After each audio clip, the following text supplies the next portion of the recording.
9 TV digital news కి స్వాగతం. Bulletin లో హెడ్లైన్స్ చూద్దాం. సిద్దిపేట కలెక్టరేట్ వద్ద మాజీ మంత్రి Harish Rao press meet.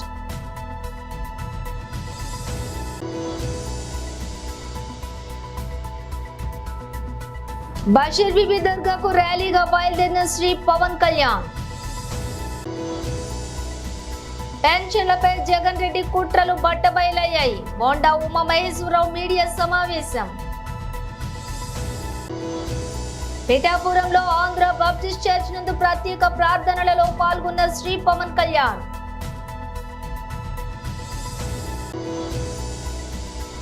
Agency ప్రాంతాల్లో ఎండాకాలం వచ్చిందంటే ఇప్ప పూల పండుగ వాతావరణం.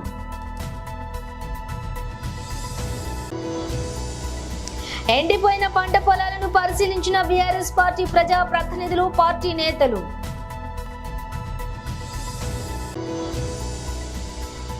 మంత్రి సహా 2 కాంగ్రెస్ నేతలకు లీగల్ నోటీసులు పంపిస్తా కేటీఆర్. సిద్దిపేట కలెక్టరేట్ వద్ద మాజీ మంత్రి హరీష్ రావు ప్రెస్ మీట్.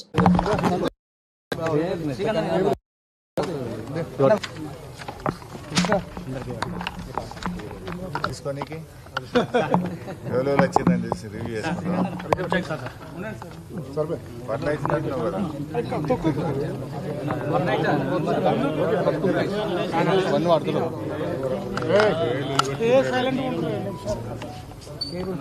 కదా స్టార్ట్ చేయమంటాం.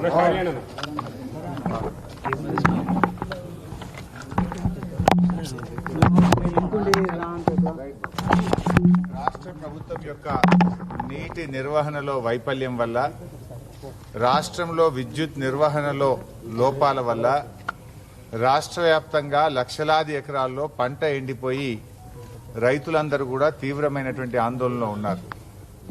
ఈ రాష్ట్ర కరువును నివారించే ప్రయత్నాలు చేయకుండా కరువును పెంచి రాష్ట్రాన్ని అపాయంలోకి, రైతాంగాన్ని అపాయంలోకి నెట్టేటువంటి ప్రయత్నం చేస్తూ ఉంది.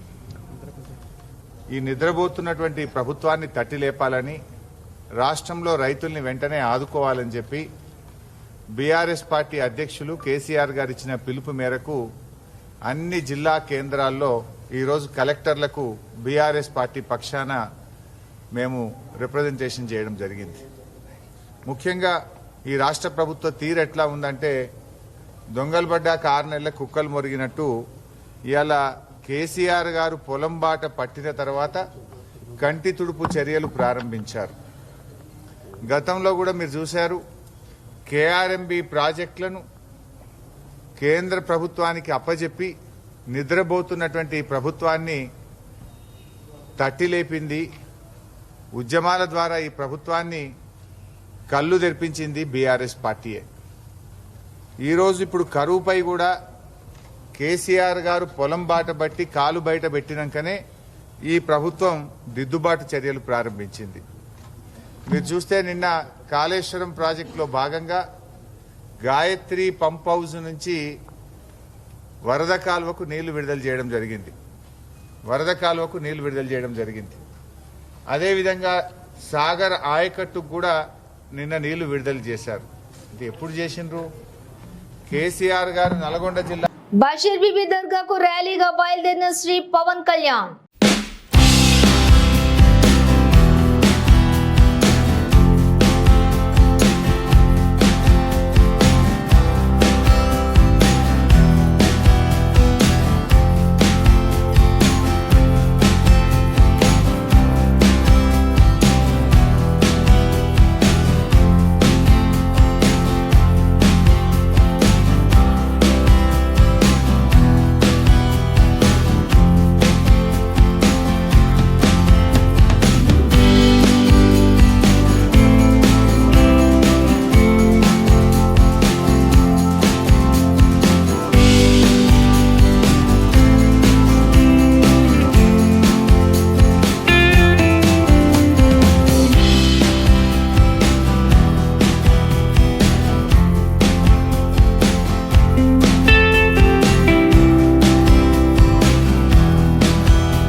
వ్యక్తి న్యూఢిల్లీలోని ఏఐసిసి ప్రధాన కార్యాలయంలో భారత జాతీయ కాంగ్రెస్లో చేరారు.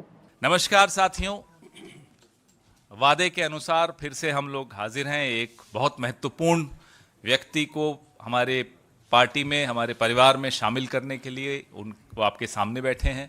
मेरे साथ चिर परिचित हमारे बहुत पॉपुलर अध्यक्ष अखिलेश जी और हमारे सबके जो आशीर्वाद देते रहते हैं मोहन प्रकाश जी, हमारे दो विधायक साथी आनंद जी, संतोष जी औरंगाबाद से, और ये हमारे अजय निषाद जी जिनका हम आज आपके सामने स्वागत करते हैं. जिनका जन्म ही 2 अक्टूबर को हुआ हो, वो भाजपा में क्या कर रहे थे अब तक हमें ये नहीं समझ में आया. तो आपका हम स्वागत करेंगे औपचारिक रूप से, लेकिन उससे पहले मैं अखिलेश जी से निवेदन करूंगा कि अजय निषाद जी के विषय में, वहाँ के राजनीतिक परिप्रेक्ष्य के विषय में आपसे 2 शब्द कहें. मित्रों, आप सभी को मालूम है मुजफ्फरपुर से इनके पिताजी 4 बार कैप्टन जयनारायण निषाद साहब हम लोगों के भी नेता थे, और ईबीसी की आज बात जो शुरू हुई है तो इनके पिताजी से शुरू हुआ था. बिहार के राजनीति में जो रिलेवेंस हुआ ईबीसी का, वो उनकी वजह से हुआ, और लगातार 4 बार के बाद ये 2014 का चुनाव जीते, 2019 का चुनाव जीते. उसके बाद अच्छा कहा आपने कि ये भाजपा में क्यों थे. इनके पिताजी लगातार भाजपा के वसूलों के खिलाफ उन्होंने काम किया, और ये भी थे जरूर वहाँ, लेकिन घुटन में ही रहते थे. कई बार बात होती थी. इसलिए कांग्रेस परिवार में मैं इनका स्वागत करता हूं, और मुझे पूरी उम्मीद है कि इनके आने से पूरा मुजफ्फरपुर के इलाके में, दरभंगा, मधुबनी, चंपारण के इलाके में न केवल ईबीसी वोट हम लोगों की तरफ आएगा, बल्कि इनके व्यक्तित्व और कृतित्व से निश्चित रूप से कांग्रेस संगठन को भी मजबूती मिलेगी. धन्यवाद. एक sitting MP Bharatiya Janata party के पार्टी ज्वाइन करें कांग्रेस पार्टी, आप समझ लीजिए हवा किधर चल रही है. इससे ज्यादा बोलना उचित नहीं है. मोहन प्रकाश जी, मैं आपसे आग्रह करूंगा. नहीं, आपको बोलना चाहिए. मित्रों, सबको तो नमस्कार हो गया है ना? हो गया. क्योंकि पिछली बार किसी ने शिकायत की थी. तो नमस्कार आप सब लोगों को. मित्रों, अब जैसा हमारे प्रदेश अध्यक्ष अखिलेश जी ने आपको बताया कि इनके पिताजी 4 बार और 2 बार ये संसद सदस्य रहे हैं. सिर्फ इतना नहीं, समाजवादी आंदोलन के और दलित, शोषित, पीड़ित और अति पिछड़ों के आवाज़ उठाने वाले वो रहे हैं, और ये भी उन्हीं के नक्शे कदम पर. పెన్షన్లపై జగన్ రెడ్డి కుట్రలు బట్టబయలయ్యాయి. బోండా ఉమామహేశ్వరరావు మీడియా సమావేశం. అందరికీ నమస్కారం. రాష్ట్రంలో జగన్మోహన్ రెడ్డి ఓటమి ఖాయమైపోయినటువంటి వైసీపీ ఇవాళ అనేకమైనటువంటి అక్రమాలకి పాల్పడుతూ ఉంది. ఈరోజు విపరీతమైనటువంటి ఎండలు దాదాపు విజయవాడ నగరంలో కానీ, అలాగే రాష్ట్రంలో విశాఖపట్నం కానీ, రాయలసీమ కానీ అన్ని ఊళ్ళలో కూడా విపరీతమైన టెంపరేచర్స్ పెరిగినటువంటి ఈ దశలో పింఛనుదారులతో జగన్మోహన్ రెడ్డి రాక్షస రాజకీయ క్రీడ ఆడుతున్నాడు. రాక్షస రాజకీయ క్రీడ. మామూలు కూడా దుర్మార్గులు. ఎందుకంటే తల్లి వయసు ఉన్నటువంటి పింఛన్లు, తండ్రి వయసు ఉన్నటువంటి పింఛన్లు, మరి వితంతువులు, అలాగే దివ్యాంగులు, కదలలేక ఇళ్లల్లో ఉండి ఇబ్బందులు పడుతూ నడవలేని వాళ్ళు, ఆఫీసులకు వెళ్ళి పింఛన్లు తీసుకునే వాళ్ళు, వీళ్ళందరినీ కూడా జగన్మోహన్ రెడ్డి రాజకీయ రాక్షస క్రీడలో బలైపోతూ ఉన్నారు. 2 నెలలు వాళ్ళ జీవితాలతో ఆడుకుంటూ ఉన్నాడు. 2 నెలలు. ఏప్రిల్ 1వ తారీఖు ఇవ్వాల్సిన పింఛను సాక్షి పేపర్లో 3 నుంచి పింఛను పెంపర్లని పంపిణీ అని వేశారు. మరి 3 నుంచి పంపిణీ అన్నప్పుడు ఎందుకు మీరు డోర్ టు డోర్ ఇవ్వటం లేదు? గతంలో ఇచ్చినటువంటి డోర్ టు డోర్ విధానాన్ని జగన్మోహన్ రెడ్డి ప్రభుత్వం ఎందుకు అమలు చేయటం లేదని డిమాండ్ చేస్తూ ఉన్నాం. ఈ ప్రభుత్వాన్ని అడుగుతా ఉన్నాం. ఈ ప్రభుత్వానికి కనీస మానవత్వం ఉందా అని అడుగుతా ఉన్నాం. ఎండలు మండిపోతూ ఉన్నాయే. తల్లి లాంటి వయసున్న వాళ్ళు, తండ్రి లాంటి వయసున్న వాళ్ళు, భర్తల్ని కోల్పోయిన వితంతువులు, అక్కలు, చెల్లిళ్ళు, అలాగే దివ్యాంగులు, వీళ్ళు నీ రాక్షస క్రీడలో ఇవాళ సచివాలయాల దగ్గరికి వెళ్ళాలా? ఎందుకు వెళ్ళాలి సచివాలయాల దగ్గరికి? సచివాలయాల దగ్గరికి ఎందుకు తీసుకెళ్ళాలి వాళ్ళని? నేను అడుగుతా ఉన్నా.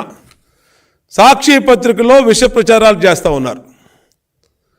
ఈ విష ప్రచారాల్లో రాజకీయ ప్రతిపక్ష పార్టీలంట ఎలక్షన్ కమిషన్ చెప్పినాయంట, ఎలక్షన్ కమిషను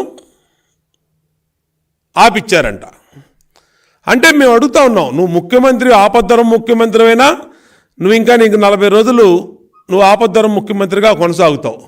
నువ్వు స్పష్టమైన ఆదేశాలు ఎందుకు ఇవ్వటం లేదు Jagan Reddy? Door to door పింఛన్లు ఇవ్వమని పింఛన్దారులందరికీ ఇంటి దగ్గరికి ఇవ్వమని ఎందుకు నువ్వు స్పష్టమైన ఆదేశాలు ఇవ్వటం లేదు అని ముఖ్యమంత్రిని ప్రశ్నిస్తా ఉన్నాం. ఎలక్షన్ కమిషన్ ఏం చెప్పింది? నువ్వు వాలంటీర్ని నీ రాజకీయ ప్రయోజనాల కోసం వాడుకుంటా ఉన్నావు, నీ వైసీపీ ప్రచార కార్యక్రమాల్లో వాడుకుంటా ఉన్నావు. అది తప్పు. కాబట్టి డీటెయిల్స్ చూస్తే రానున్న ఎన్నికల్లో కాకినాడ జిల్లా పిఠాపురం నుంచి బరిలోకి దిగుతున్న జనసేన అధినేత పవన్ కళ్యాణ్ ఈ ఉదయం స్థానిక ఆంధ్ర బాప్టిస్ట్ చర్చిలో ప్రత్యేక ప్రార్థనలు చేశారు. ప్రార్థనల అనంతరం యు కొత్తపల్లి మండలంలో పొన్నాడలో బషీర్ బీబీ దర్గాకు బయలుదేరారు. ఆ తర్వాత ఉప్పాడ కొత్తపల్లిలో మహిళలతో సమావేశం అవుతారు. కాగా పిఠాపురంలో పవన్ 4వ రోజు పర్యటనలో బిజీగా గడుపుతున్నారు. పవన్ నేడు పిఠాపురం పర్యటనను ముగించుకుని రేపు తెనాలి వెళ్తారు. 4న నెల్లిమర్ల, 5న అనకాపల్లి, 6న యలమంచిలి, 7న పెందుర్తి, 8న కాకినాడ రూరల్ నియోజకవర్గాల్లో ప్రచారం నిర్వహిస్తారు. 9న ఉగాది సందర్భంగా పిఠాపురంలో నిర్వహించే వేడుకల్లో పాల్గొంటారు. 10 రాజోలు, 11న గన్నవరం, 12న రాజానగరం బహిరంగ సభల్లో పాల్గొంటారు పవన్.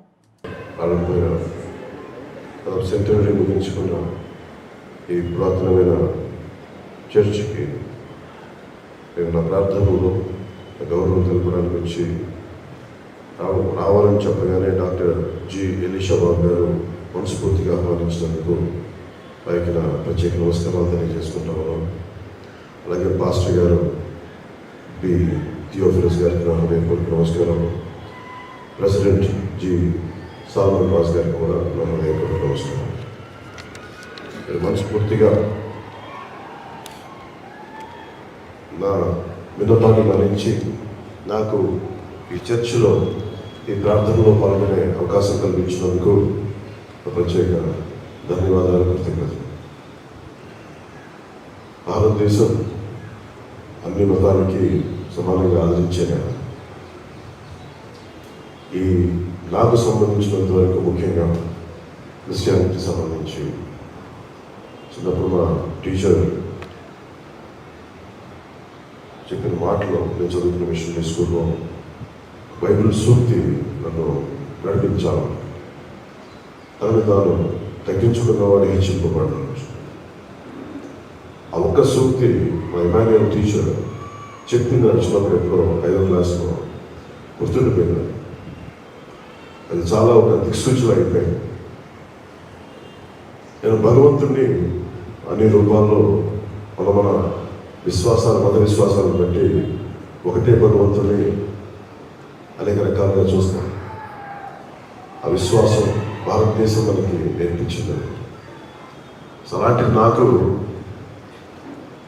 పూర్తి యోగ మార్గంలో ఉంటే నాకు భగవంతుడు అన్ని రకాల్లో ఉంటాడని కనిపించడానికి పిఠాపురంలో చాలా ఎంతమంది బెత్లెహేం వెళ్ళుంటారో నాకు తెలియదు, కానీ నాకు ప్రత్యేకించి బెత్లెహేం వెళ్ళే అవకాశం లభించింది. దాదాపు ఒక 2007లో జీసస్ క్రైస్ట్ మీద సినిమా తీయాలి, దానికి సంబంధించి మీరు పాత్ర వేయాలి. ఈ కథ ఈ కాలంలో ప్రారంభమై జీసస్ జీవితాన్ని చూపించేది అనేది ఒక కథ స్క్రిప్ట్లో పట్టుకొచ్చారు సంగీతం శ్రీనివాసరావు గారు. కూర్చొని నేను వెళ్తున్నప్పుడు నన్ను ఇజ్రాయెల్ తీసుకెళ్ళాను.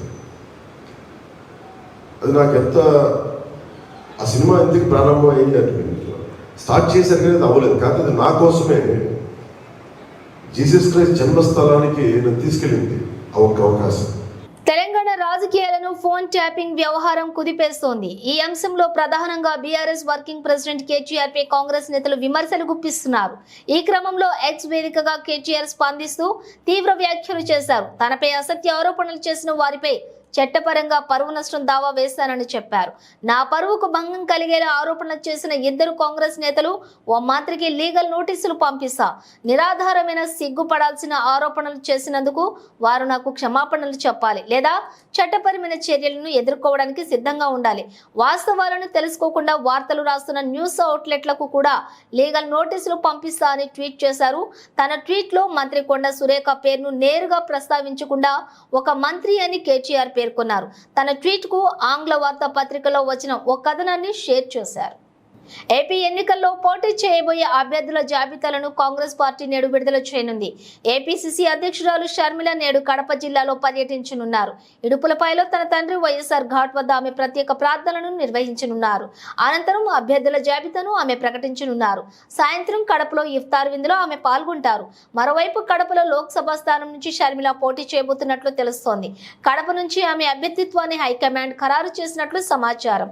ఢిల్లీలోని ఏఐసీసీ ప్రధాన కార్యాలయంలో నిన్న కాంగ్రెస్ ఎలక్షన్ కమిటీ సమావేశం జరిగింది. ఈ సమావేశంలో సోనియా గాంధీ, రాహుల్ గాంధీ, మల్లికార్జున్ ఖర్గే, పార్టీ ప్రధాన కార్యదర్శి కేసీ వేణుగోపాల్, ఏపీ వ్యవహారాల ఇన్ఛార్జి మాణిక్యం ఠాగూర్, షర్మిల పాల్గొన్నారు.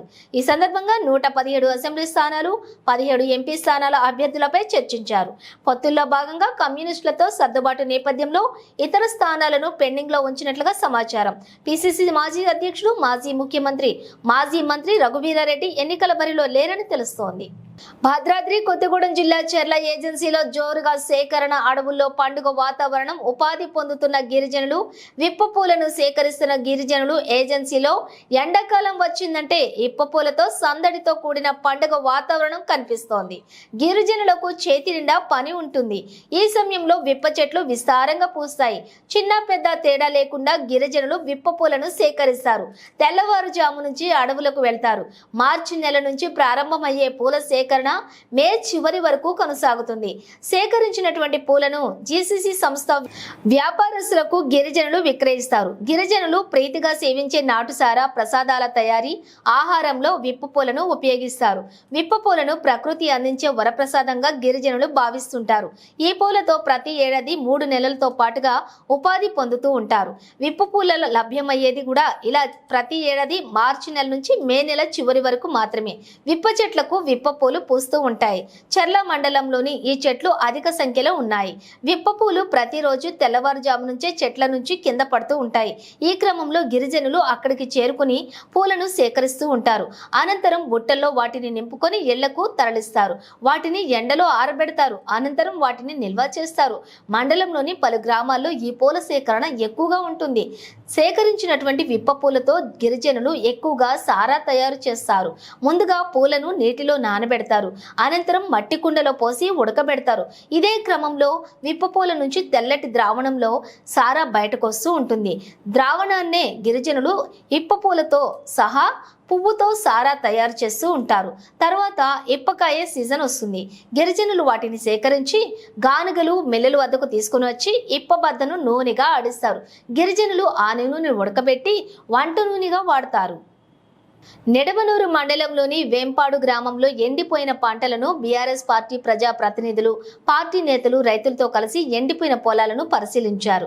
ఈ సందర్భంగా ఎమ్మెల్సీ మాట్లాడుతూ 2014 నుండి 2023 వరకు టీఆర్ఎస్ ప్రభుత్వం మాజీ ముఖ్యమంత్రి వర్యులు కేసీఆర్ నేతృత్వంలో వరుసగా సంవత్సరానికి 2 సార్లు పంటలకు సక్రమంగా నిర్వహించి ఈ ప్రాంత వ్యవసాయ రంగాన్ని, రైతాంగాన్ని కాపాడిన ఘనత కేసీఆర్ అని, 506, 507 అడుగుల వాటర్ లెవెల్ ఉన్నటువంటి క్రమంలో కూడా నీరును విడుదల చేసి రైతుల పక్షాన నిలబడిన ఏకైక నాయకుడు కేసీఆర్ అని, రైతులు బాగుంటే రాష్ట్రం బాగుపడుతుంది అని, రైతుల మీద, రైతుల సమస్యల మీద అవగాహన ఉన్నటువంటి కేసీఆర్ రైతులను కాపాడుకోవాలని ఒక గుంట కూడా ఎండిపోకుండా పంటలను కాపాడిన ఘనత కేసీఆర్దే. కాంగ్రెస్ ప్రభుత్వంలో నష్టం పోయినటువంటి రైతులకు నష్టపరిహారం చెల్లించాలని ప్రభుత్వాన్ని డిమాండ్ చేశారు. అదేవిధంగా రేపు నల్గొండ జిల్లా కేంద్రం శ్రీ లక్ష్మీ గార్డెన్స్ లో జరిగే నల్గొండ పార్లమెంట్ సన్నాహక సమావేశంలో నాగార్జున సాగర్ నియోజకవర్గం బీఆర్ఎస్ పార్టీ శ్రేణులు, పార్టీ ప్రజా ప్రతినిధులు, కార్యకర్తలు, అనుబంధ సంఘాలు హాజరై విజయవంతం చేయాలని కార్యకర్తలను కోరారు. ఇటు కార్యక్రమానికి BRS party working president KTR హాజరవుతున్నారని తెలిపారు. చంద్రశేఖరరావు గారు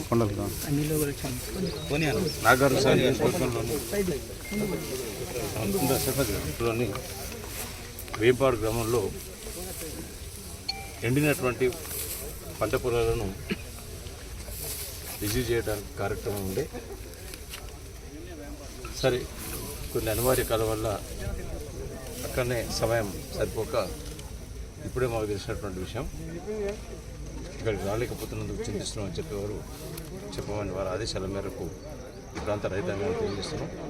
ఇంత పెద్ద ఎత్తున కేసీఆర్ గారికి వ్యవసాయ రంగంలో ఉన్నటువంటి సమస్యలు, రైతు సమస్యలు తెలియజేయడానికి నాగార్జున సాగర్ నియోజకవర్గం ఊళ్ళో నుండి వచ్చినటువంటి రైతాంగానికి విషయం తెలియజేయాలని చెప్పినారు. సరే, ప్రకృతి సహకరించక ఎండ తీవ్రత ఎక్కువగా ఉండి భూగర్భ జలాలు అడిగి ఉండిపోయినటువంటి పరిస్థితి మనం చూస్తున్నాం. రైతులు వాళ్ళకు ఉన్నటువంటి ఏదో ఒక వనరులతోటి పొలాలను నాట్లేసుకున్నారు. సరే, పెరిగినవి ఒక 2 తల్లు ఇస్తే, ఇప్పుడు మనం ఉన్నటువంటి పొలం 14 ఎకరాల పొలం, 2 తల్లు కనుక నీళ్ళు ఇస్తే ఎకరానికి 50 బస్తాలు ధాన్యం పండేటువంటి పరిస్థితి. మరి పెట్టుబడి పెట్టి ఇంకా 2 తల్లు నీళ్లు ఇవ్వలేనటువంటి నిస్సాయ స్థితిలో ప్రభుత్వం వ్యవసాయ రంగానికి, రైతులకు తీరని అన్యాయం చేసింది.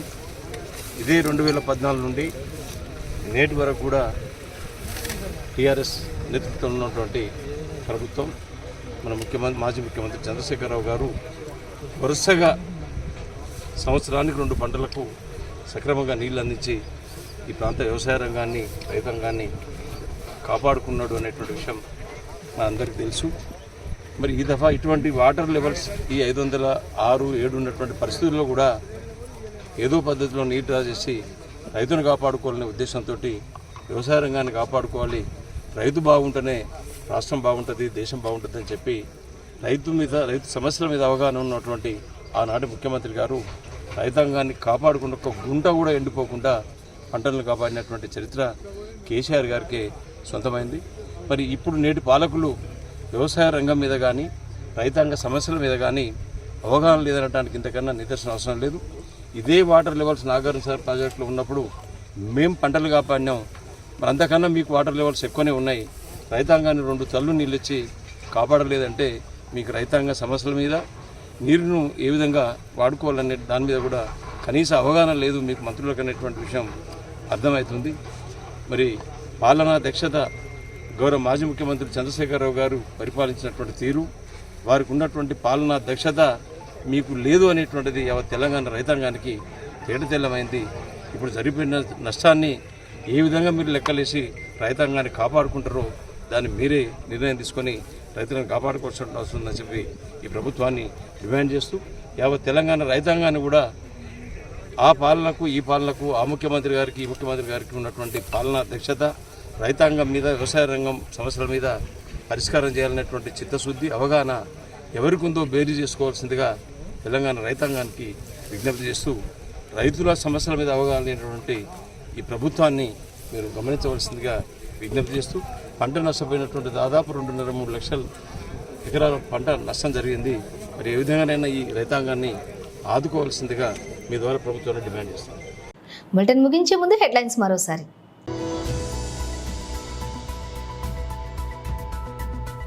బషీర్ బీబీ దర్గాకు ర్యాలీగా బయలుదేరిన శ్రీ పవన్ కళ్యాణ్. సిద్దిపేట కలెక్టరేట్ వద్ద మాజీ మంత్రి హరీష్ రావు ప్రెస్ మీట్.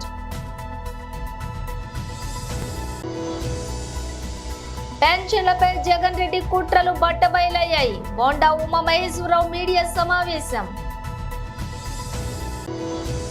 పిఠాపురంలో ఆంధ్ర బాప్టిస్ట్ చర్చ్ నందు ప్రత్యేక ప్రార్థనలలో పాల్గొన్న శ్రీ పవన్ కళ్యాణ్.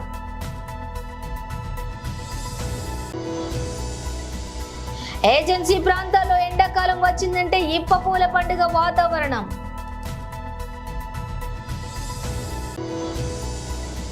ఎండిపోయిన పంట పొలాలను పరిశీలించిన బీఆర్ఎస్ పార్టీ ప్రజా ప్రతినిధులు, పార్టీ నేతలు.